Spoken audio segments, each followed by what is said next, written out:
Labdien visiem, kas mēs šeit esam, balkonā un tepat lejā zālē. Ir pienācis laiks, kad mēs noslēdzam 8 veselības principus. Un šodien mums ir 8. veselības princips, kurš skan tā: uzticība Dievam, jeb uzticēšanās Dievam.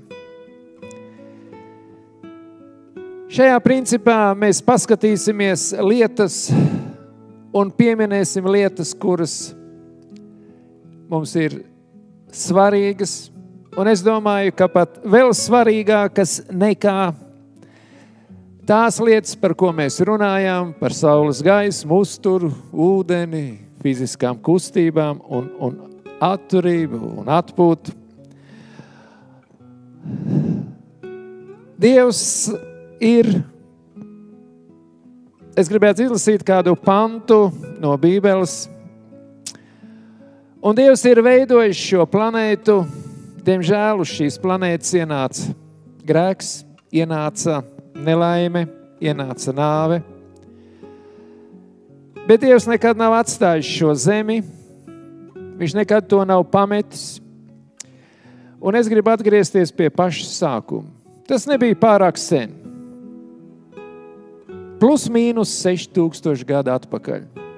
Evolūcijas mācība mums māca visādas pat nepierādītas pasakas, pat nepamatotas pasakas par kaut kādiem miljoniem un miljārdiem.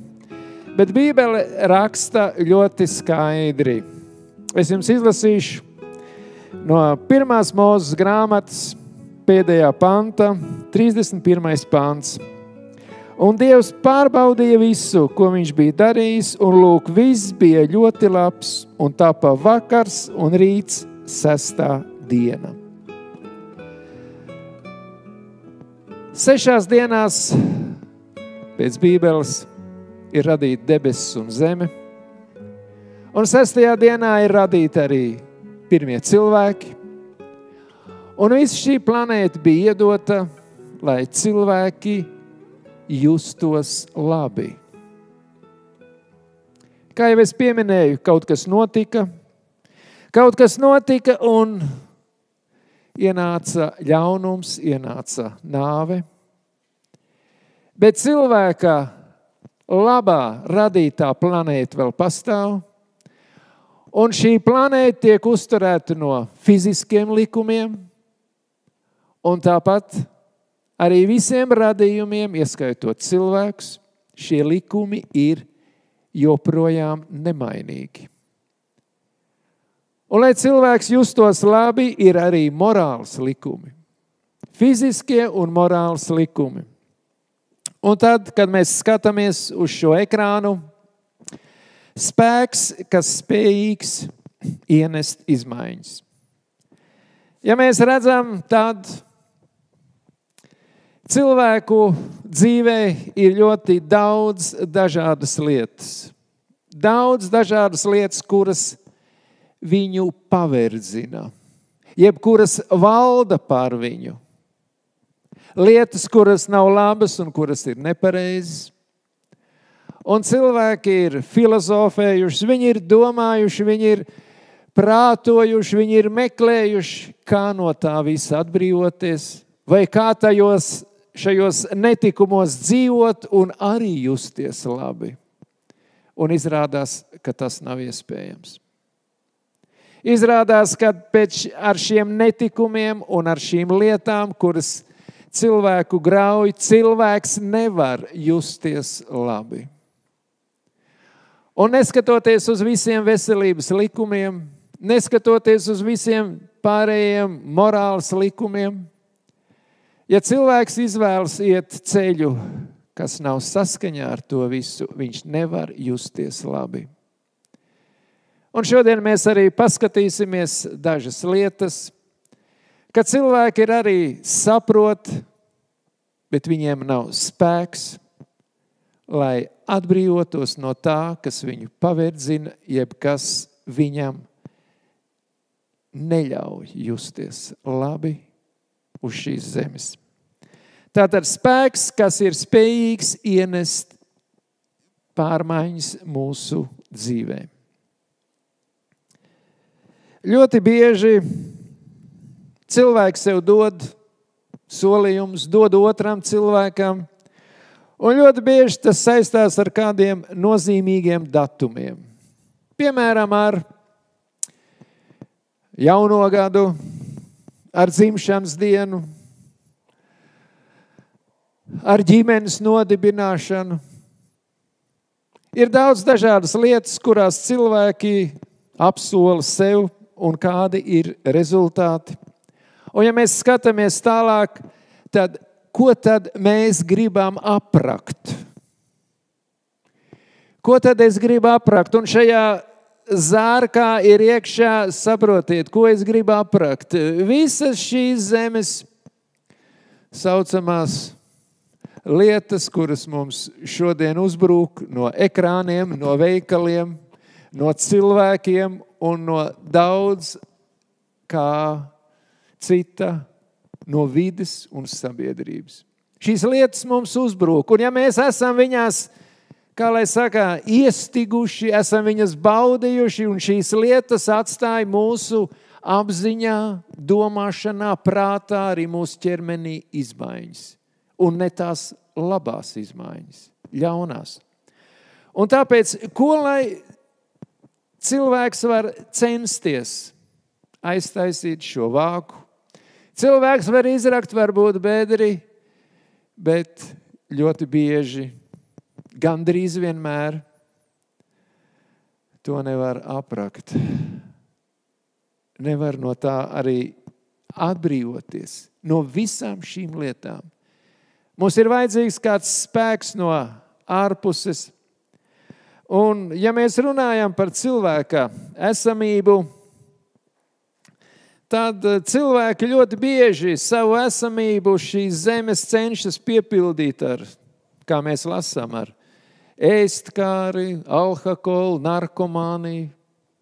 Daudz cilvēku vēlas piepildīt to visu ar dažādām azartspēlēm, naktsklubiem, dienas klubiem un sarkaniem un ziliem lukturiem uz māju sienām vai tam līdzīgi. Mēs jau to saprotam, ko tas nozīmē. Netiklība, naudas mantas krāšana vai interneta atkarība. Tās ir daudzas lietas, ar kurām mēs šodien sastopamies un praktiski, kur priekšā lielākā daļa cilvēki ir bezspēcīgi. Vēl jau arī ir tādas lietas, kad ir vēsture, kad cilvēce ir aprakusi savu dzīvi klosteru mūros. Vai vienkārši tā, es tā dzīvoju,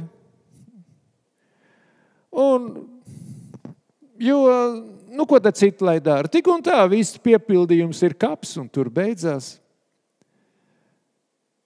Cilvēkiem ir dažādas domas,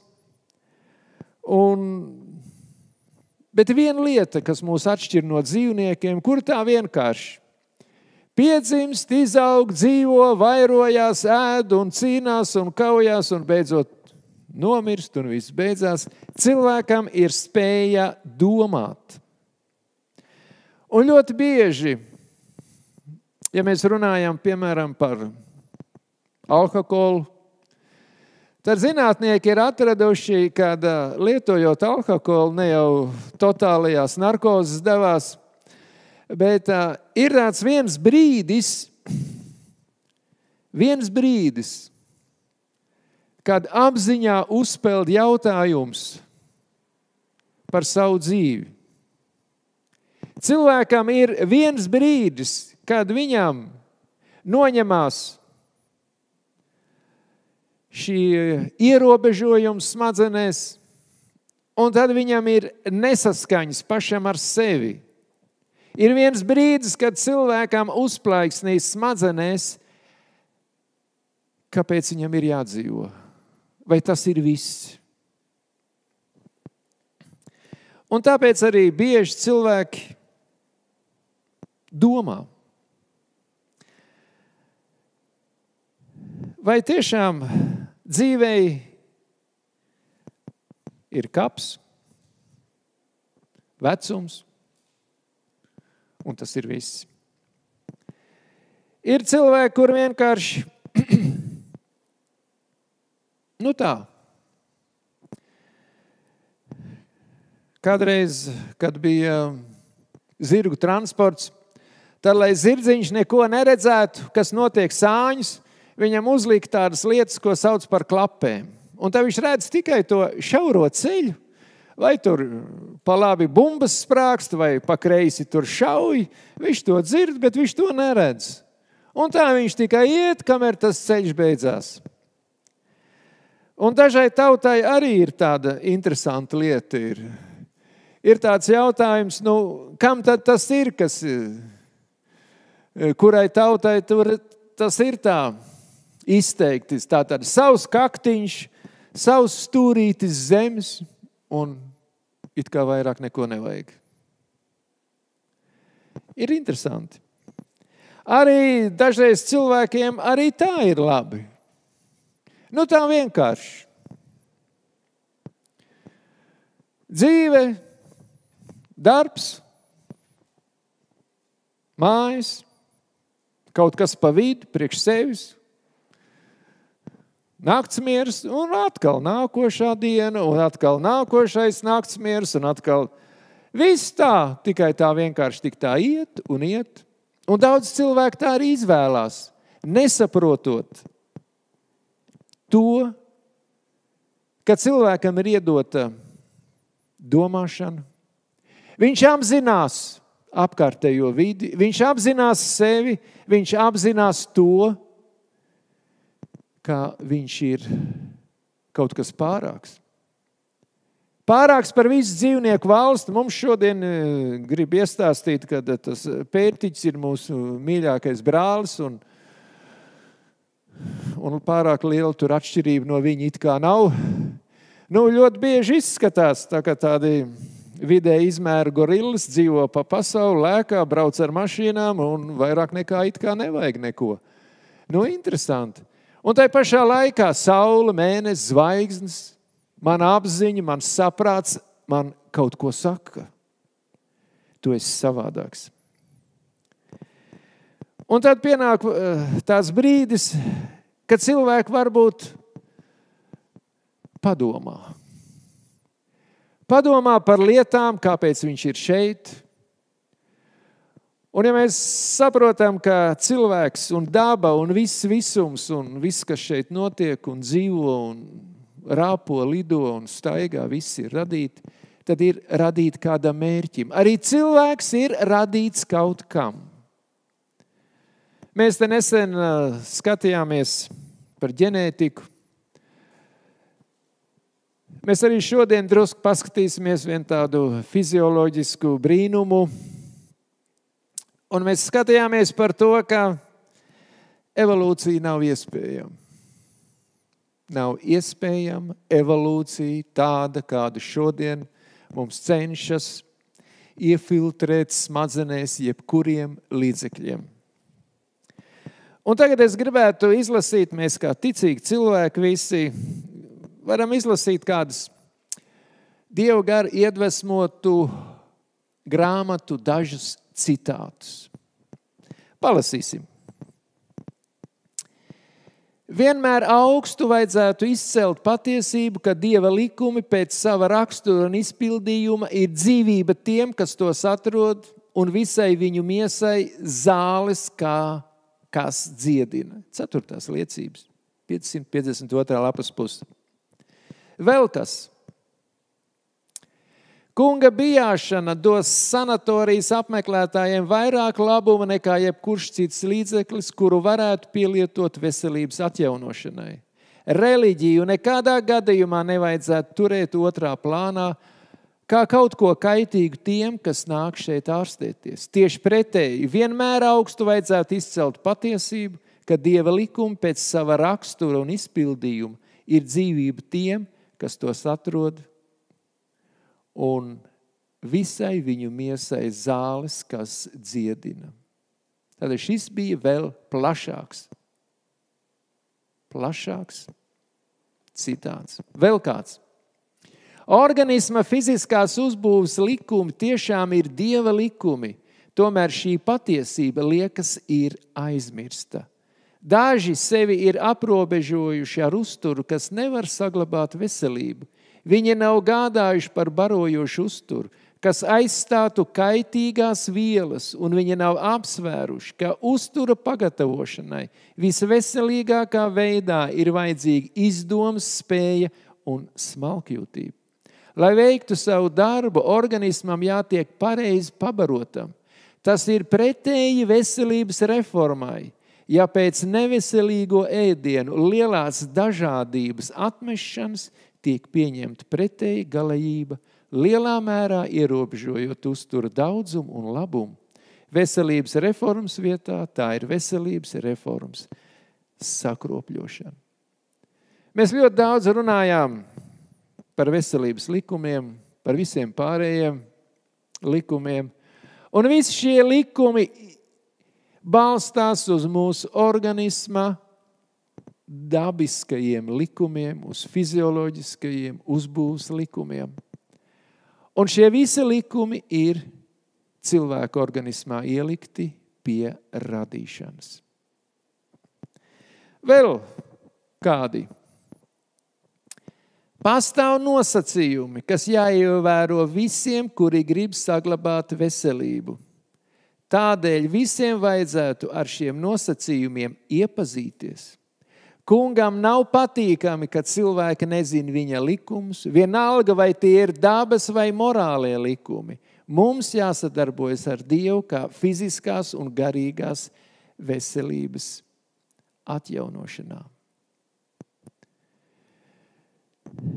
Cilvēki ļoti bieži saka, kā šeit nākošajā citātā, ka ēstgriba ir galvenais, lasīsim, ir drošs vadonis barības izvēlē. Tas būtu taisnība, ja pastāvīgi būtu ievēroti veselības likumi. Bet no paudzes uz paudzes piekopto nepareizo ierašu dēļ ēstgriba ir kļuvusi tik samaitāta, ka tā pastāvīgi kāro pēc kaitīgiem apmierinājumiem. Tāpēc uz ēstgribu tagad vairs nevar palaisties kā uz vadītāju. Audzināšanas nodaļā, grāmata audzināšana. Un vēl noslēgsim varbūt šīs pamācības, kuras varbūt citiem, kā mēs sakām, citiem likumi ir prieks, citiem likumi ir apgrūtinājums. Un vajadzētu mācīt, ka dabas likumi ir Dieva likumi, tikpat patiesi un dievišķi kā dekaloga priekšraksti. Likumus, kas pārvalda mūsu fizisko organismu, Dievs ir ierakstījis katrā nervā, katrā muskulī un ķermeņa šķiedrā. Katra bezrūpīga un labprātīga šo likumu pārkāpšana ir grēks pret mūsu radītāju. Tāpēc, cik svarīgi ir sniegt pamatīgas šo likumu zināšanas. Ja mēs pieminām šodienas zinātni, tad šodienas zinātnē ir praktiski divas kategorijas. Vieni apkaro patiesību, otra kategorija no zinātnēm to paaugstina. Atklājumi ķīmijā, bioloģijā, fizioloģijā, ļoti daudzās nozarēs atbalsta to, ka šie dabas likumi, šie universālie sarežģītie mehānismi, kurus mēs pat lāgā nevaram izprast, viņi ir iedoti cilvēkam, viņi ir iedoti katram dzīvniekam, mikroorganismam, ir iedoti šai planētai, lai tā pastāvētu un visi pārējie, kas uz tās dzīvo, varētu justies labi. Viņi ir iedoti šie likumi, lai mums būtu labi. Par ieradumiem. Paskatīsimies par ieradumiem, un tāpat kā mēs pirmajā attēlā skatījāmies, tur bija dažādas lietas, kas saista cilvēku. Kā veidojās ieradumi? Viņi tur mūs ļoti stipri. Ja mēs runājam par ieradumiem, tad ieradumi veidojās galvas smadzenēs. Ieradumu sākums būtībā ir domu līmenī, garšas līmenī, skatu līmenī. Mēs uztveram apkārtējo vidi ar jebkuriem orgāniem, kādi mums ir, un mēs sākam pieņemt lēmumu. Lēmumu pieņemšana iziet no šo mūsu maņu, jeb uztveres orgānu dotajiem kairinājumiem. Un mēs pieņemam lēmumu. Un lēmumu pieņemšana, viņa notiek smadzenēs. Tās ir ļoti sarežģīts bioķīmisks process, un mēs paskatīsimies tikai ārkārtīgi niecīgu daļu no šī procesa.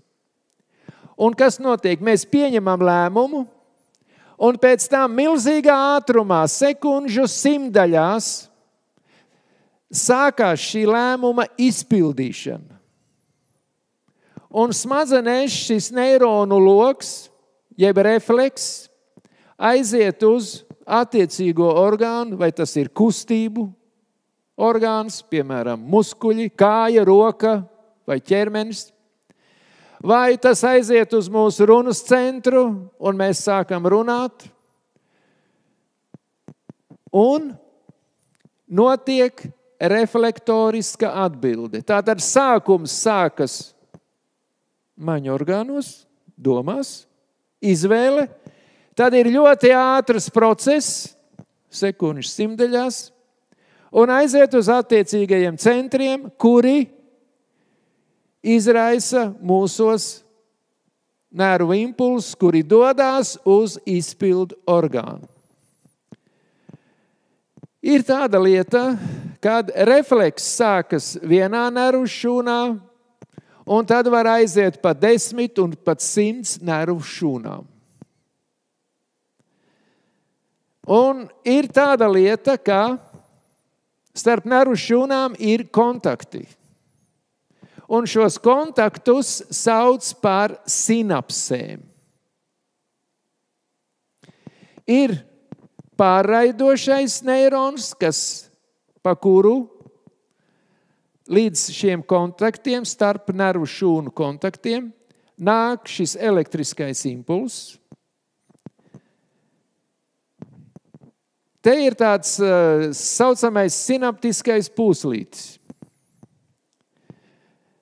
Maz atkāp. Mums parasti ir tā, ka 2 kontakti, elektrība, jā, un saliek kopā un pārskrien elektrība, jā. Un aiziet, kur vajag. Šeit, starp neironiem, sinapsē elektrība pārneskrien. Tad, kad atnāk elektriskais impulss, izveidojas saucamais sinaptiskais pūslītis, kurā ļoti ātri veidojās, sintezējās vielas, tie saucamie mediātori, tātad ķīmiskas vielas. Te viņas ir neiromediātori, te viņas ir pieminētas serotonīns, dopamīns, adrenalīns, glutamīns, skābe un endorfīni, histamīns un tā tālāk. Tie ir specifiski nosaukumi. Un šis pūslītis dodās uz šo pārraidošā neirona šo pēdējo membrānu, jeb slānīti, kur viņš pārplīst, un šie neiromediātori, šī viela, ko mēs jau pieminējām, serotonīns, dopamīns un visi pārējie, pāriet uz otru uztverošā neirona, šo sinaptisko membrānu, un tālāk nervu impulsu veidā aiziet uz nākošo, kur atkal ir tāda pati sinapse un atkal ir tāda pati nākošā, un tādas var būt 100. Cik ilgā laikā, piemēram, nervu impulss mums aizskrien, piemēram, no smadzenēm līdz kāju piemēram, pirkstiem, lai mēs viņus pakustinātu. Sekundžu simtdaļas, jūs saprotiet? Cik ātras ir šīs bioķīmiskās reakcijas, un tādas sinapses var būt 10 un 100, jūs saprotiet? Cik unikāli ir izveidots cilvēks un cik unikāli notiek. Mēs domājam, mēs runājam, kustinam rokas, kājas, žokļus, acu plakstiņus un pārējo, ko mums vajag darīt. Un cik tas ir sarežģīts process. Cik tas ir sarežģīts process. Bet strādā. Un strādā, un cilvēki ir bojājuši savu veselību jau vismaz 6000 gadus, bet strādā, jūs saprotiet. Un šodien bojā un vēl strādā.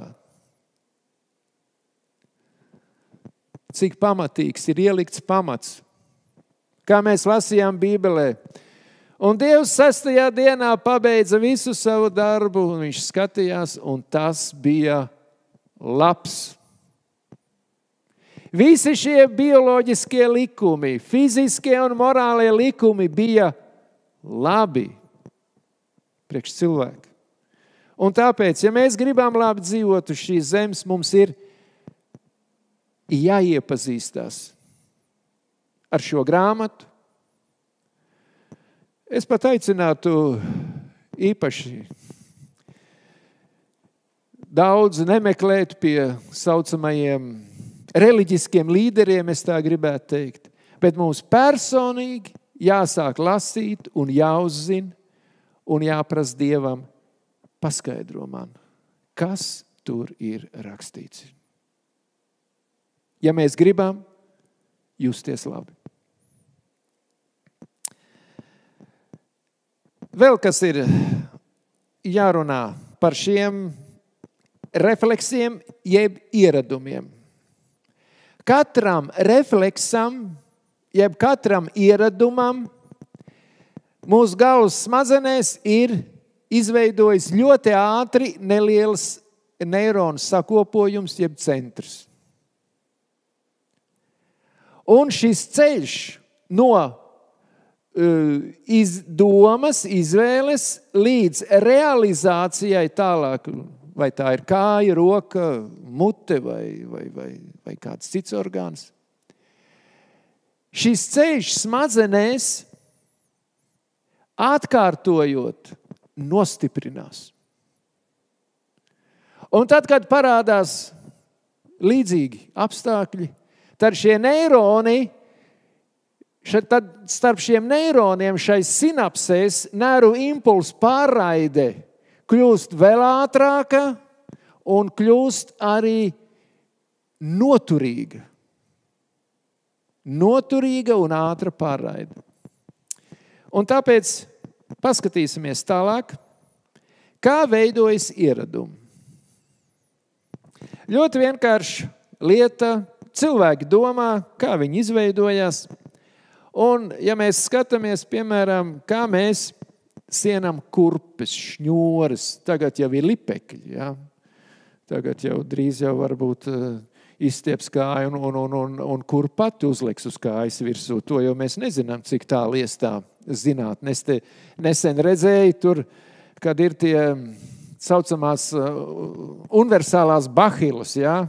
Cilvēks noliek kāju uz bahilas, un bahila pati cip, viens moments, un viņi ir ap tupeļriņķī. Noliek otru kāju, tas pats notiek. Var jau būt, ka drīz tā būs ar apaviem, jā? To mēs nezinām. Un kurpes iešanā. Tā, kad es biju maziņš, tad mamma man bija samērā slimīga, bet tēvs man bija vesels kā rutks. Un viņš man mācīja siet kurpi. Un tad es tā sēju. Un kā es iemācījos siet to kurpi, tā es arī šodien viņu sienu. man ir mācījuši, tas taču ir sarežģītāk, kā tu dari, tā vajag darīt, saka, liec man mieru. Un tā tie ieradumi veidojās. Saprotiet? Ieradumi veidojās visās lietās. Ēšanā, dzeršanā, runāšanā, izturēšanās ziņā ieradumi veidojās. Un tad, kad ieradumi ir izveidojušies, viņi veido mūsu raksturu. Un ja ieradumi ir labi, tad raksturs ir labs. Un ja ieradumi ir slikti, tad arī raksturs ir slikts. Un ir ļoti skaidri, ko mums Bībele pasaka, ļoti skaidri, mēs runājam par uzticību Dievam. Atkarībā no tā, kāds ir jūsu raksturs, būs arī jūsu liktenis. Ļoti interesanti. Padomāsim par to. Ja mēs runājam par ieradumiem, tātad, ja mēs tā vienreiz, piemēram, pa taciņu ejam, otrais 100 reizi, tad mēs ieminam taciņu, un mums pa taciņu ir brīnišķīgi iet un daudz vieglāk iet nekā lausties pa kādiem krūmiem, un, kur zāle ķerās kājās un varbūt arī kaut kādu kukaiņu krīt virsū. Un tā tie ieradumi attīstās, kad mēs viņus atkārtojam, regulāri atkārtojam. Un tad pienāk tāds brīdis, kad tie mūsu ieradumi ir tik pamatīgi. Saprotiet, kā divvirziena ātrgaitas šoseja uz vienu pusi un uz otru pusi. Un tad ir zīme, mēs to zinām, kas tā pa zīme. Visi ierobežojumi ir beigušies. Bībelē ir rakstīts pēdējā Bībeles grāmatā, pēdējā Bībeles nodaļā ir rakstīti interesanti vārdi. Ja mēs skatāmies uz šo ātrgaitas šoseju, un tur ir rakstīts Atklāsmes grāmatas 22. nodaļā. Netaisnais, lai dara vēl netaisnību, nešķīstais, lai grimst vēl nešķīstībā, bet taisnais, lai dara arī turpmāk taisnību, svētais, lai pastāv arī turpmāk svētumā. Un tālāk ir teikts, redzēs nākšu drīz, un mana alga līdz ar mani atmaksāt ikvienam pēc viņa darbiem. Ja mēs to tā runājam, katrai šosejai ir 2 virzieni. Arī mūsu dzīvē ir 2 virzieni. Vai nu uz mājām, kuras esam pazaudējuši, uz ēdeni, vai arī uz, kā Atklāsmes grāmata saka, vai arī uz pazušanu, kur uguns jūrā. Ir tikai 2 virzieni. Un saprotiet, visi ierobežojumi līdz ar Kristus nāvi un līdz ar Kristus žēlastību uz mājām ir atcelti. Visi ierobežojumi. Manai izvēlei visi ierobežojumi ir atcelti. Un tad, kad cilvēkiem vairs nebūs iespēja pārmainīt to virzienu, saprotiet, uz vienu, uz mājām vai uz pazušanu, tad arī ierobežojumi uz ļaunumu tiks atcelti. Šodien ir atcelti tikai ierobežojumi uz mājām. Mums visiem tiek piedāvāts.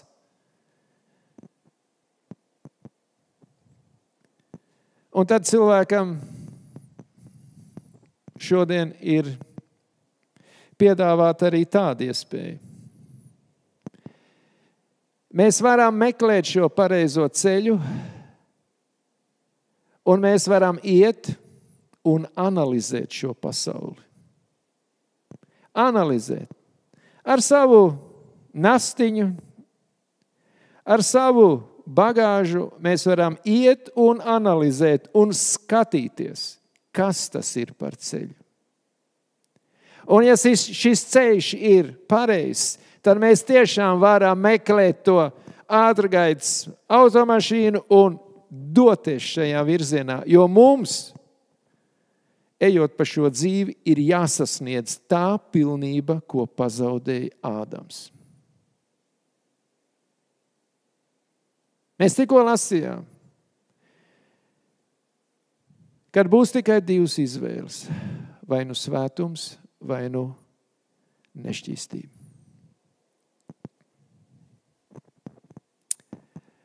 Atsevišķi katrs no mums šeit un mūžībā būs tāds, kādu mūs būs izveidojuši mūsu ieradumi. Par ko jau mēs runājām? Par ko mēs runājām? Ieradumi sākās mūsu smadzenēs, mūsu domās, mūsu izvēlē. Mēs varam daudz ko izvēlēties. Pareizas lietas un nepareizas lietas. Mēs varam izvēlēties, šodien mēs vēl to varam. Šodien vēl ir laiks, kad mēs vēl to varam. Un mēs tiešām varam steigties uz lietām, koncentrēties uz lietām, kuras ir man labas un vajadzīgas. Bet ir tāda lieta, ko mēs runājam par atkarībām. Cilvēkus atkarības tur dažādā veidā. Ir tāda interesanta lieta ir, ja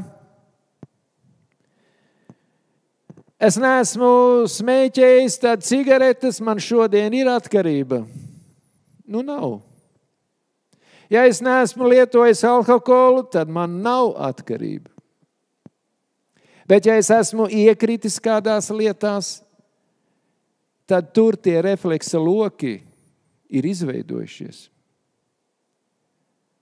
Un man ir iespēja, šodien man vēl ir iespēja izvēlēties vēl kaut ko citu.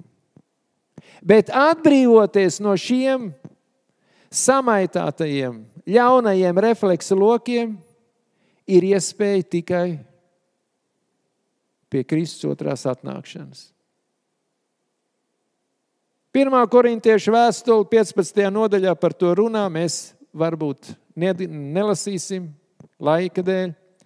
Bet viņi runā par to, ka šeit tas, kas iznīcīgs, tam ir jāiet bojā. Un tam, kas ir mūžīgs, ir jāpaliek. Un to nosaka visi bībeliskie, fiziskie un garīgie likumi. To nosaka. Un tad, ja mēs runājam par atkarībām, ir ļoti daudz smējēji uz šīs planētas. Un šie smējēji dažkārt ir ievērojami cilvēki. Šie smējēji ir visi modernie aktieri. Un viens tāds smējējs ir arī Marks Tvens. Tas ir viņa citāts.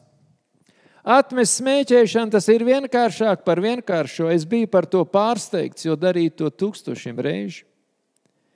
Par ko viņš smējās? Par Dievu principiem. Šodien ļoti daudz cilvēku par to smējās. Man dzīvē arī ir daudz ko runājot ar cilvēkiem, ko viņi saka līdzīgi kā Marks Tvens saka. Žāvēta gaļa ilgāk stāvot, jā. Tārpi jāizdzen. Un tad, kad es saku šiem cilvēkiem, cik tev ir kilogrami? 80, labi, 90. Un tad es saku tā, ja tu runā par alkoholu un tārpu izdzīšanu, tad tev ir jāsaprot, ka parazīti iet bojā, vajag vismaz kādus 70 grādus. Tad tev ir jāsaprot, ja tev ir 80 kilogrami, jā, tad 70 grādi, lai tu to panāku, tad tavā organismā ir jānonāk vismaz 60 litriem 70 grādīgam spirtam. Es saku, nesmējies par to. Nevajag smieties. Tu saproti. Un tad cilvēki, tad priekš kam tad jādzīvo ir? Kā priekš kam jādzīvo? Bet man tā patīk, un ja visi tā dzīvo, un es ar tā turpinu dzīvot, un te ir atkal šie morālie likumi, kuri mums rāda, kā ir pareizi dzīvot. Citi saka, man tā patīk, es tā daru, es jebkurā brīdī to varu atmest, atbrīvoties. Es saku, atdod savu cigarešu paciņu. Atdod. Nē, kā? Saku, bet tu taču vari jebkurā brīdī. Tu taču saproti, ka tas ir slikti, ļauni. Ne tikai tev, bet arī sabiedrībai. Jo mums ir jāsaprot, ka katra nepareiza rīcība ir es kaitēju sev, un ar katru nepareizu rīcību būtībā es veļu akmeni no kalna, kur lejā pa ceļu iet ļoti daudz cilvēki. Redzot manu rīcību, cilvēki nostiprinās savos pārkāpumos vai nostiprinās labās lietās. Atkarībā no tā, kāda ir mana dzīve. Un tā ir mana atbildība. Pirms kāda gada es biju kādā Latvijas pilsētā, kurā 1924. gadā tika izveidota kapsēta. Un paskatieties, uz kapsētas vārtiem, ejot iekšā kapsētā, ir vārdi no Jāņa atklāsmes grāmatas 2. nodaļas 10. pantā. Esi uzticīgs līdz nāvei. Tas ir ejot iekšā pa šiem vārtiem. Būtībā mums ir aicinājums. Šodien cilvēki Dievu pazīst tikai tik tālu, ka viņš iet uz baznīcu, tur ir zināmas ceremonijas, nāk mājā un dzīvo tāpat. Mēs Dievu iepazīstam viņa vārdā. Un tad, kad mēs viņu pārbaudām uz viņu vārdu, tad mēs Dievu iepazīstam arī savā reālajā dzīvē.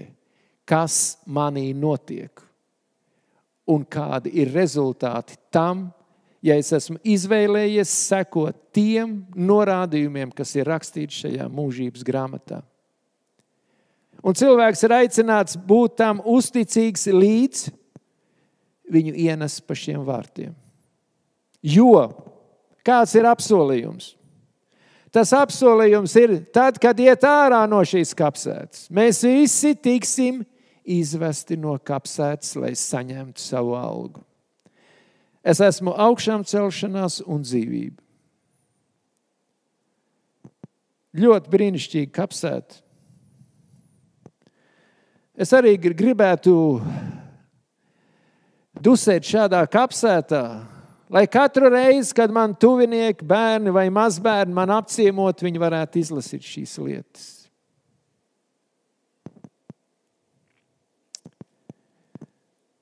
Nedaudz par stresu. Stress ir mūsu reakcija uz notikumiem, kas notiek ap mums. Zinātnieks tāds Seljē vairāk kā 1800. gados sāk runāt par stresu. Un, ja mēs runājam par stresu, mēs visi saprotam, ka ir šis negatīvais stress, bet ir arī pozitīvais stress. Jūs saprotiet, jauni cilvēki,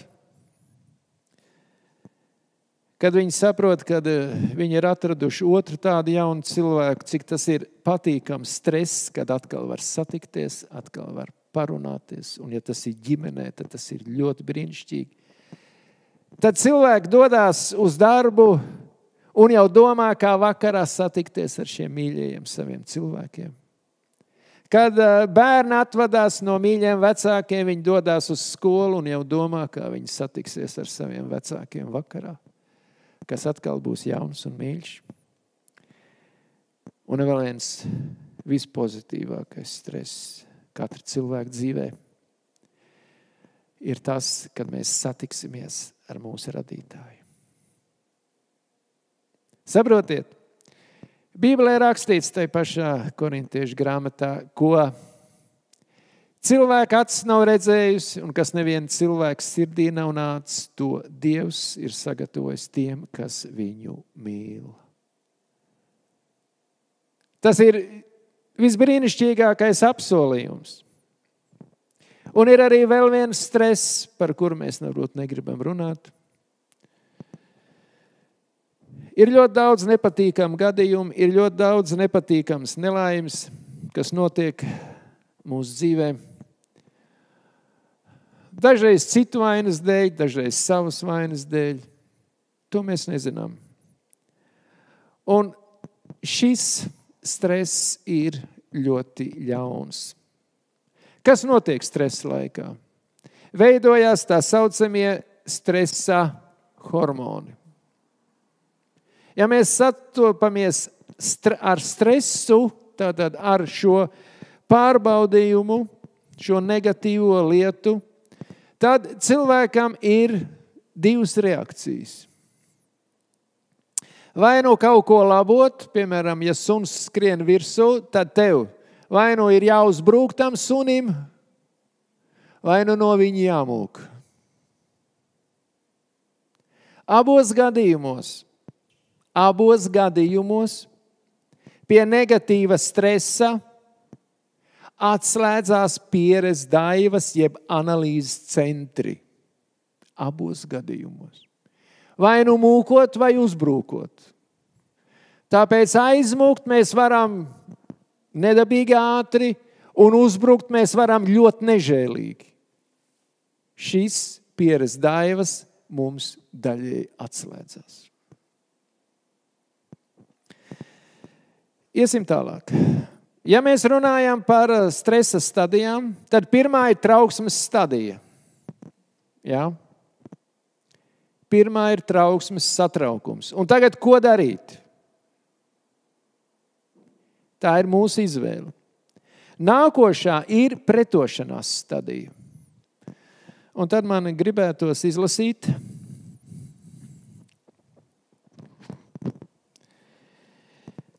no Lūkas evaņģēlija,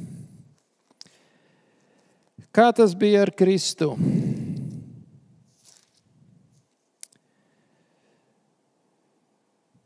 Un tur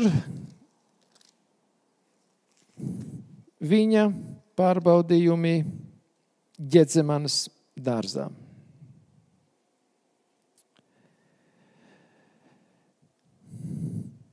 Kas notika Ģetsemanes dārzā? Mums ir jāsaprot. Kad Kristum uzbruka kā cilvēkam, viņam uzbruka velns ar visu savu maksimālo potenciālu. Lai ko novērstu? Lai viņu novērstu no došanās uz Golgātu, lai samaksātu izpirkšanas maksu par mums katru. Un te ir rakstīts 42. pantā. Tēvs, ja tu gribi ņem šo kausu, tas ir 22. nodaļa, Lūkas evaņģēlijs. No manis, tomēr ne mans, bet tavs prāts, lai notiek. Kristus pretojās. Šodien mums ļoti daudz runā par depresijām. Mums ļoti daudz runā, ka cilvēki ir depresīvi, viņi ir tādi, viņiem, kas ir būtībā depresija. Depresija ir ļauno spēku uzbrukums caur cilvēkiem, caur notikumiem, caur manām nepareizām izvēlēm. Tas ir uzbrukums. Lai ko panāktu? Lai cilvēku iznīcinātu. Un te tālāk ir rakstīts 43. pantā, bet eņģelis no debesīm viņām parādījās un viņu stiprināja. Mēs saprotam, ka Kristus bija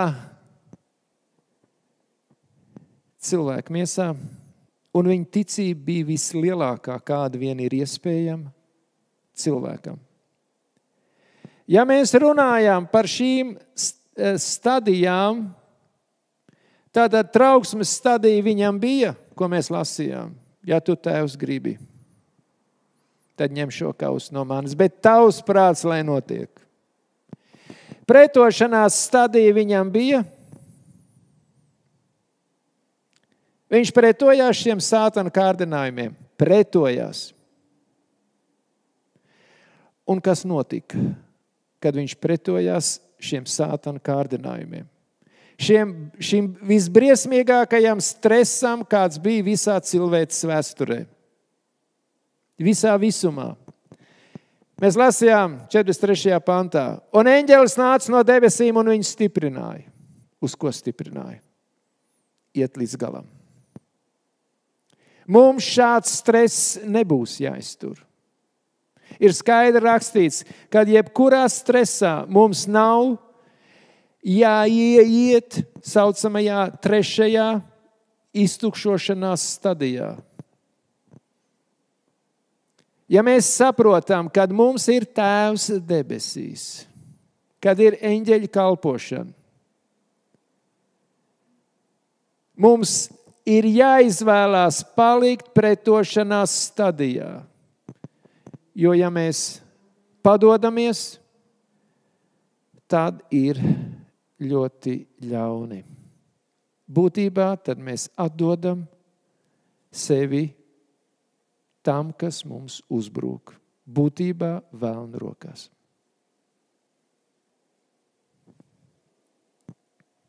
Ja mēs runājam šīs lietas, uz Bībeles pamata.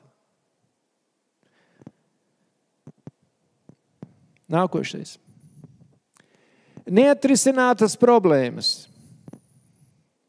Ja mēs saprotam, kad ja mēs esam uzticīgi pareiziem morāles likumiem, tad mums ir arī jābūt cilvēkam ir piedzīvojumi ar Dievu.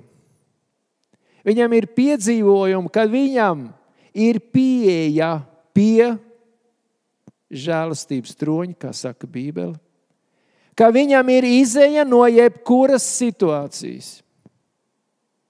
Ja mēs runājam par izeju no situācijas, kāda bija Kristum?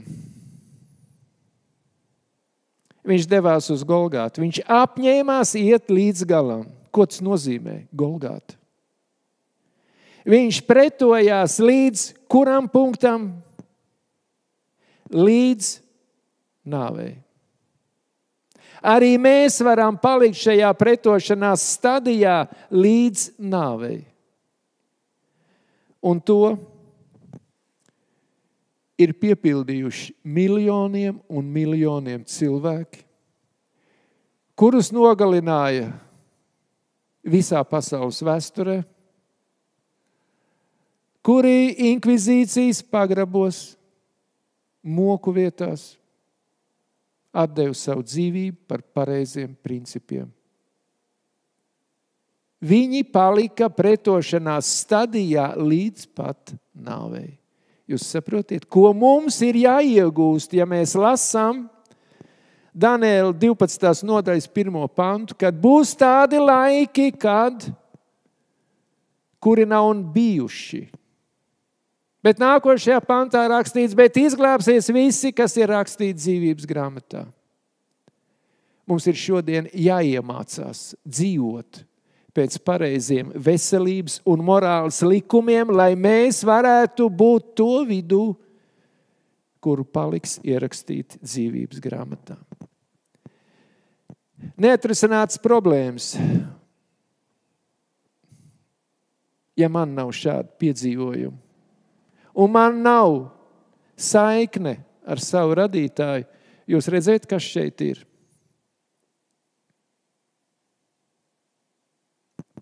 Es nesaku, kad mēs būsim pilnīgi pasargāti no šādām lietām, bet lielā mērā manas smadzenes, mans organisms pretošanās stadijā var palikt gluži tāpat kā Kristus līdz nāvei. Mums ir tāda iespēja nekrist depresijā. Ja man nav mans tēvs, jeb mans radītājs,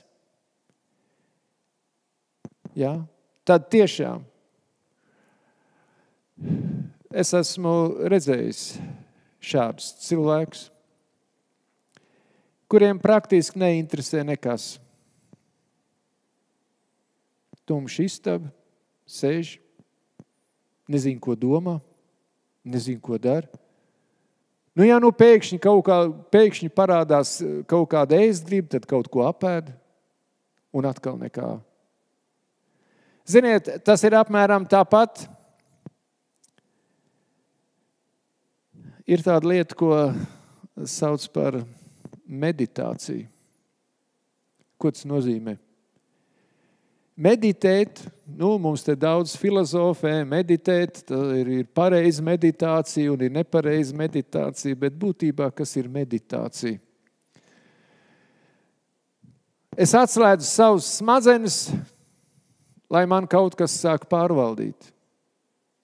Un šajā iztukšošanās stadijā notiek kaut kas līdzīgs ar cilvēku. Viņš izvēlas atslēgt savus smadzenes, viņš izvēlas padoties uzbrukumiem, neatrisinātām problēmām, viņš izvēlas tām padoties. Visa Bībele runā par cīņu. Un arī mums ir jāsaprot, ka arī mums ir šī cīņa, mums vēl būs priekšā. Viņa arī ir šodien. Bet viņa pieaugs arvien lielāka un lielāka. Lai šai cīņā izietu cauri pārbaudījumiem, šai cīņā izietu kā uzvarētājiem, man ir kam jābūt? Tam eņģelim jānāk un man ir jāstiprina. Un tad šodien parādās jautājums, vai tas eņģelis nāks un man stiprinās? Apsolījums ir visiem. Un ko viņš stiprinās? Tas, kas viņu meklēs. Tas, kas sekos. Tas, kas ies pa to ceļu, kas ir rakstīts, tas šaurais ceļš. Šaurais ceļš jau būtībā ir visplatākais ceļš. Šaurais ceļš jau mani atdala no tā, kas mani pazudina. Tāpēc viņš tiek nosaukts par šauru ceļu. Tas ir morāls likumi, tie ir pareizi veselības likumi. Viņa ir ļoti plaši būtībā. Šaurais ceļš ir vecajam cilvēkam, par kuru Pāvils teica, es mirstu katru dienu, vai es situ viņu krustā.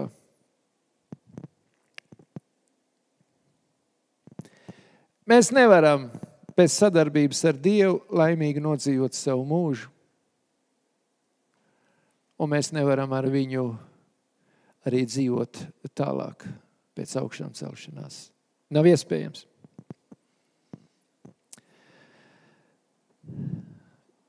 Ir viena lieta. Tas ir kontakts, tas ir angļu kontakts. Jūs ziniet, angļu kontaktiem ir tādas 3 dakšiņas. Ja? Pie mums tāda nav.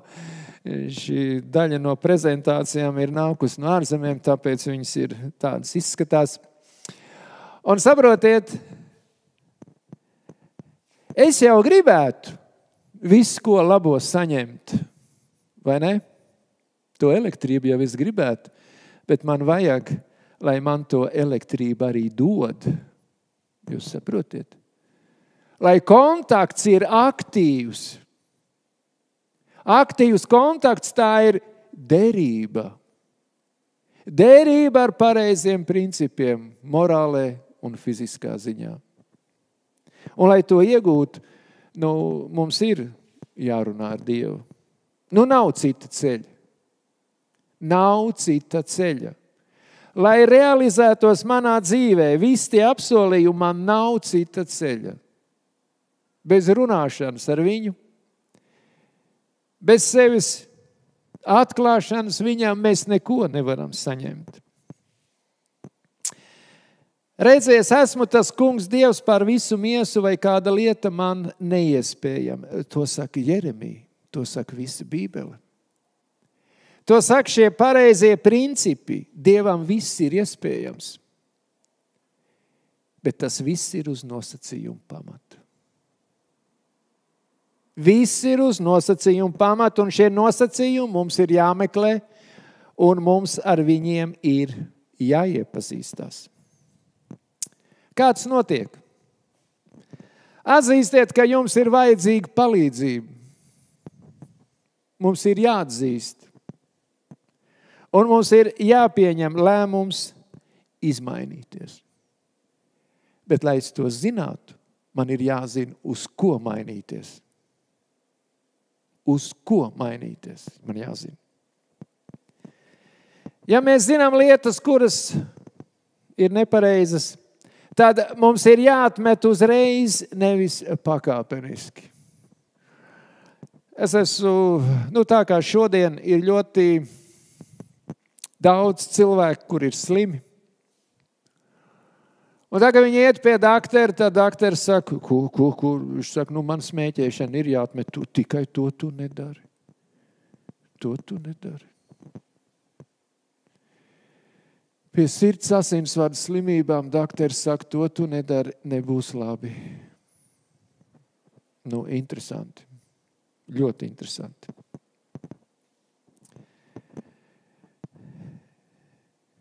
Un, ja mēs runājam par lietām, kuras ir lielā krāpnieka un arī manas sirds pamatā, bet tikai mazliet. Bet varbūt tikai rīt, vai ne?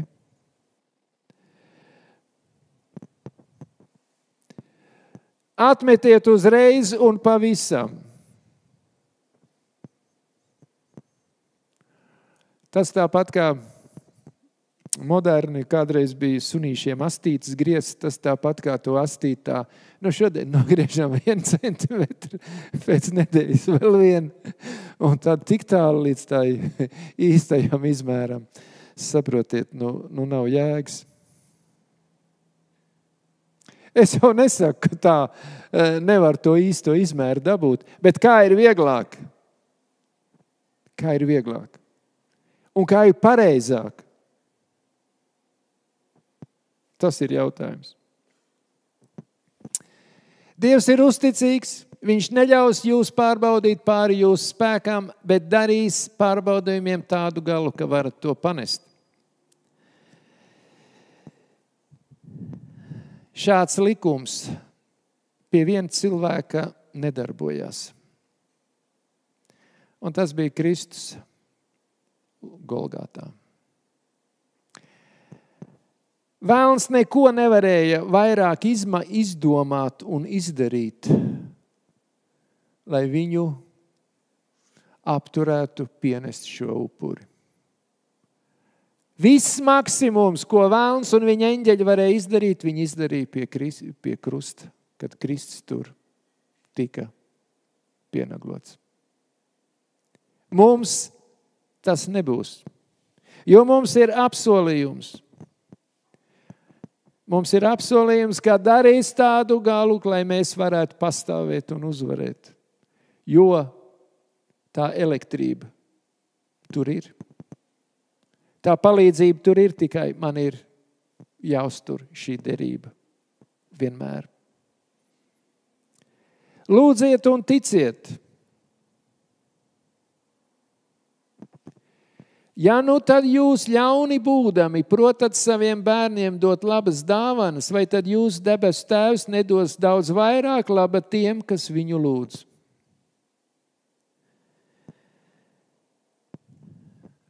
Kaut mēs visos savos pārbaudījumos to varētu atcerēties. Ja vecāki par mums rūpējās, tad Dievs rūpējas daudz vairāk nekā mūsu vecāki. Ja mūsu vecāki mums dod labas dāvanas, tad tik daudz vairāk labas dāvanas mēs varam saņemt, ja mēs paliekam uzticīgi. Vēl ir viena lieta. Mēs esam domājoši cilvēki, Un mums ir jāsaprot, kad mums nav jāveicina sava krišana. Ir lietas, par kurām es gribētu teikt, ir tāda veca paruna, ko tautā runā. Ja negrib dabūt pa degunu, tad uz krogu nevajag iet. Mums nav jākāpj uz zemes, mums nav jādara lietas, kuras var izsaukt mūsos ļaunuma pieņemšanu vai ļaunuma saņemšanu. Mums tas nav jādara. Nav jādara. Viens tāds pazīstams misionārs, viņš stāstīja, tas ir Davids Geits. Viņš bija vienā draudzē par sludinātāju. Un tad viņš ar draudzes vecāko, abi divi, pilsētā, tur bija daudz saucamie jautras uzvedības iestādes. Un tad viņi domāja, viņiem bija tāds pamudinājums aiziet uz turieni un parunāt ar cilvēkiem. Viņi tur aizgāja divatā, un tad viņi ieraudzīja, ka šajā uzdzīves vietā ir kādi pārstāvi no viņu draudzes. Un tad tie pārstāvi prasa, ko jūs te abi divi dariet? Tad viņi atbildēja tā, mēs zinām, kāpēc mēs esam šeit atnākuši, bet kāpēc jūs šeit atrodaties? Padomāsim par to.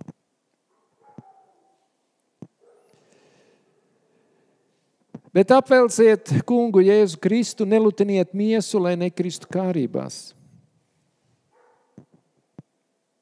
Tie tādi ļoti pazīstami panti. Kā tad es viņu varu apvilkt? Ja Kristus teica, tas ir labi un pareizi, tad dari to. Ja viņš ir pateicis, ka tas tev der, tad dari to. Ja viņš ir pateicis, ka tā ir negantība, tad nedari to. Savādāk jau neko nevar apvilkt. Savādāk neko nevar iegūt. Savā dzīvē mums ir jāizrāda liela neatlaidība. Saprotiet? Tāpat kā kalnos kāpējiem, klinšu kāpējiem. Ir virve. Redziet, ir virve. Viņi ir nostiprināti un viņi nekad netrūks. Ja tu palaidīsi viņu vaļā,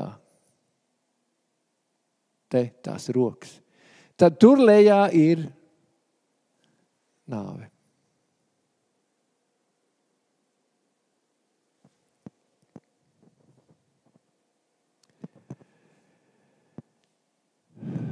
Es visu spēju tā spēkā, kas mani dara stipru. Pašā sākumā mēs runājam par to, ka mums ir vajadzīgs spēks. Viņš ir apsolīts. Viņš ir apsolīts.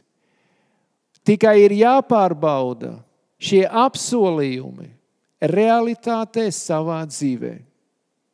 Varbūt tas šodien nebūs. Varbūt tas šogad es to neieraudzīšu, bet es to ieraudzīšu varbūt pēc gada un varbūt tikai mūžībā.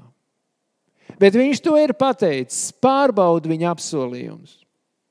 Šī pārbaude turpināsies ne tikai manā dzīvē, bet arī mūžībā. Mēs to piedzīvosim realitātē.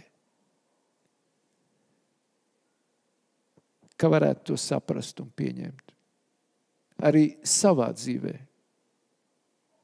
Man personīgi, ka es to varētu saprast un pieņemt līdz galam. Jo visi cilvēki tiek aicināti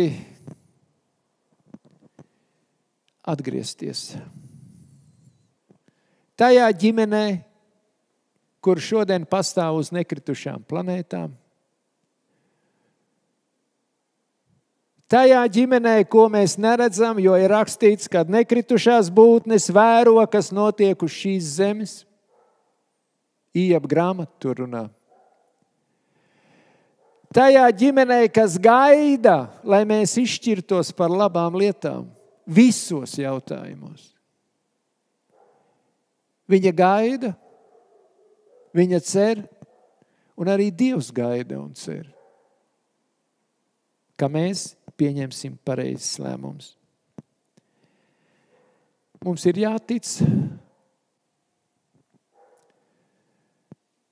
Tāpēc arī Kristus ir teicis, tāpēc es jums saku visu, ko jūs lūgdami lūgsiet, ticiet, ka jūs dabūsiet, tad tas jums notiks.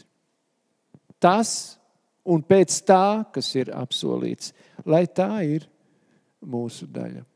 Ja mēs runājam par šo spēku, kas mums ir jāsaņem, par to, kāda ir mana uzticība, kāda ir mana atbilde uz to, ka uz šīs zemes kādreiz bija Golgāta. Kad uz šīs zemes kādreiz bija eļļas dārzs, viņš šodien vēl tur aug. Tie eļļas koki ļoti resni. Un šajā dārzā ko neiznīcināja romieši 70. gadā? Kristus izcīnīja šo cīņu, iet līdz galam. Viņš nepadevās. Viņš palika cīņas stāvoklī līdz galam. Kaut tā būtu arī mūsu daļa. Visu labu. Uz priekšu paturpināsim dažas slimības, populārākās. Parunāsim par lietām, kuras varbūt ir ļoti vienkāršas un tāpēc varbūt arī cilvēkiem nevisai patīk. Paskatīsimies un tad redzēsim. Visu labu!